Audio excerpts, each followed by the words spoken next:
အကျန်းဖတ်စစ်ကောင်းဆောင်မင်းအောင်လှိုင်ကမြန်မာနိုင်ငံတော်မှာသူတို့ဆုံးရှုံးထားတဲ့မြို့တွေနဲ့နယ်မြေတွေကိုပြန်လည်တိုက်ခိုက်ရယူပေးနိုင်တဲ့စစ်ကောင်စီတပ်ဖွဲ့ဝင်တွေကိုယာဒူတိုးဘွဲ့တစိမ့်နဲ့ထိုက်တန်နဲ့စုချမယ်ဆိုပြီးမလုံးပေးလာပြန်တယ်လို့နေပြည်တော်စစ်တပ်သတင်းရင်းမြစ်ကရန်ကုန်ခေတ်ကိုပြောပါတယ်လက်ရှိမှာတော့အကျန်းဖတ်မင်းအောင်လှိုင်ခေါင်းဆောင်တဲ့စစ်ကောင်စီတပ်တွေဟာနိုင်ငံတော်ကတိုက်ပွဲတိုင်းမှာအရှုံးနဲ့သာရင်ဆိုင်နေရပြီးမြို့တွေတပ်စခန်းတွေနဲ့တိုက်စစ်ဌာနချုပ်တွေအပါအဝင်နယ်မြေတွေလည်းအမြောက်အများလက်လွတ်ထားရသလိုအဲ့ဒီမြို့တွေနဲ့နယ်မြေတွေကိုအခုချိန်ထိဘာတစ်ခုမှပြန်မရတဲ့အတွက်အကျန်းဖတ်မင်းအောင်လှိုင်ကအခုလိုသူ့လက်အောက်ခံအရာရှိစစ်သည်တွေကိုမလုံးပေးလာတာဖြစ်တယ်လို့ဆိုပါတယ်အဲ့ဒီမှာအကျန်းဖတ်စစ်ကောင်းဆောင်မင်းအောင်လှိုင်ရဲ့အကြောင်းပြချက်ကတော့နိုင်ငံတည်ငြိမ်ရေးနဲ့ငြိမ်းချမ်းရေးရဖို့အလွန်ကိုအရေးကြီးနေတယ်လို့ပြောပြီးသူ့လက်အောက်ခံအရာရှိစစ်သည်တွေအနေနဲ့အသက်ကိုဗဒါနမထားပဲသူတို့ဆုံးရှုံးထားတဲ့မြို့တွေနဲ့နယ်မြေတွေကိုအသေးခံတိုက်ပြီး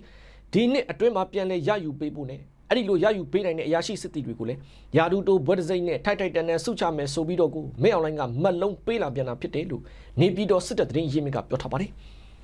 လက်ရှိမှာလည်းပြည်သူတွေကိုလေကြောင်းကနေဘုံကျဲတိုက်ခိုက်တပ်ဖြတ်ခဲ့တဲ့လေတပ်အရာရှိတွေကိုလည်းစစ်ကောင်စီကငွေကြေးဆိုင်ရာထောက်ပံ့မှုတွေနဲ့နေအိမ်ချမ်းဝင်းတွေပေးတဲ့အထိမလုံးပေးတာတွေပါလုပ်နေပြန်တယ်လို့ဆိုပါတယ်အကြံဖတ်စစ်ကောင်းဆောင်မင်းအောင်လှိုင်ကလာမယ့်2025ခုနှစ်ဒီဇင်ဘာလဒါမှမဟုတ်2026ခုနှစ်ဇန်နဝါရီလအစပိုင်းမှာရွေးကောက်ပွဲလုပ်မယ်ဆိုပြီးသူကိုယ်တိုင်ပြောထားပြန်တဲ့အတွက်အဲ့ဒီရွေးကောက်ပွဲမတိုင်မီ